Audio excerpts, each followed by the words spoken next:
let's do our tarot reading and talk about what the cards had to say about this moon and this lunar cycle and everything going on right now. For the past, I pulled Nine of Cups. It's got a beautiful peacock on it. You got two cups up there by the moon, crescent moon with a lotus flower, flowers below. Anytime we have cups energy, we're dealing with emotions, we're dealing with our intuition, sensitivities, our creative vortexes, sacral chakra, all of the energy that we're dealing with right now in a Cancer new moon. If there could be a Cancer moon card, I think the Nine of Cups would be pretty relatable. Nine represents the conception portal of humankind, that 9 months in, 9 months out. And it also reminds us of our beauty once we learn to break open and spread our wings. So if you remember in our previous moon, the previous full moon, the cards were all about celebrating and rejoicing in what we had gained and showing gratitude for that. And this is a very similar card. The Nine of Cups wants us to see the pearls that we've acquired out of the tough times. It wants us to be reminded that there's always going to be a beautiful life lesson and an ability to grow and expand on the other side of the toxicity that you're navigating. The peacock can eat poison and not get sick. So this reminds us that we're going to be okay from these things that we're dealing with, and eventually we'll come out on the other side feeling very fruitful, feeling like we're in a much more beautiful, creative, magical life. Present card was the World card, and the World is our last card in the major arcana. It represents endings and beginnings. Definitely a new moon type of card, definitely a new moon in Cancer type of card. This also reminds me of the Vedic astrology of this moon being in that Punarvasu Nakshatra, represented by Jupiter and the mother god Aditi, the mother of the gods. You see this big expanding sun and these fireflies all around and this big bright bumblebee. This is reminding us of the growing sweetness and nectar of life that we're always here to grab.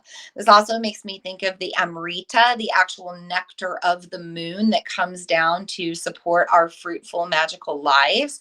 And these fireflies all around remind us of the glimmers, because Cancer season is a time of triggers. We've been in kind of a triggering time for months now, and it's not going to lighten up anytime soon. But amongst all those triggers you receive, can you also look at the glimmers that come your way? The little magical moments, the little things to be grateful for, the little signs that show you're loved and supported and on the right path. If we pay attention to those, our world is going to be so sweet and fruitful and expanding and abundant and fortunate.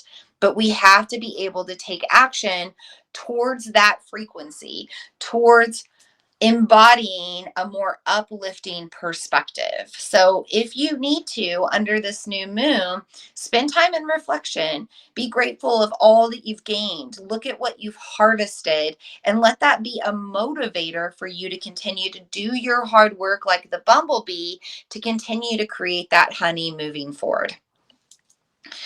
Finally, for the future card, I pulled the Strength card, and I like this version from the Guardian of the Night Tarot because it involves a snake and a mouse versus the typical person holding the mouth of a beast or a woman holding the mouth of a lion. We have a mouse who is resisting the urge to run away, resisting fear, and leaning in to being stronger. We also have the snake that is resisting temptation to eat the mouse and is leaning into the cultivation of control and moderation.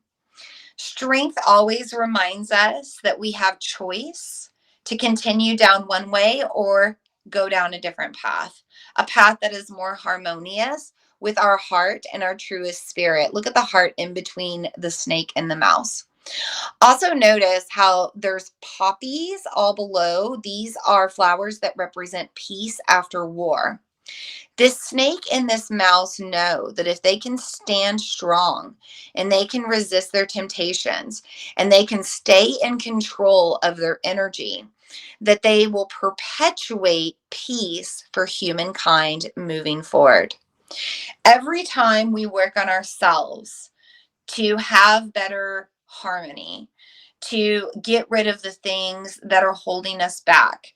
Every time we lean into the trust that we are magical, creative beings, the universe shows up and creates a magical world for us. When we create internal peace, there is external peace, and there is less conflict with those that we had challenges with before. This also reminds me to stay hopeful amongst any conflict or challenges that I may have, because I know if I continue to prioritize peace within myself, that eventually those conflicts will also subside and I can have a more peaceful life overall. That is our reading for tonight, loves. I hope you find relevancy in it. I hope it means something to you underneath this new moon. I hope it provides guidance for this Cancerian lunar cycle.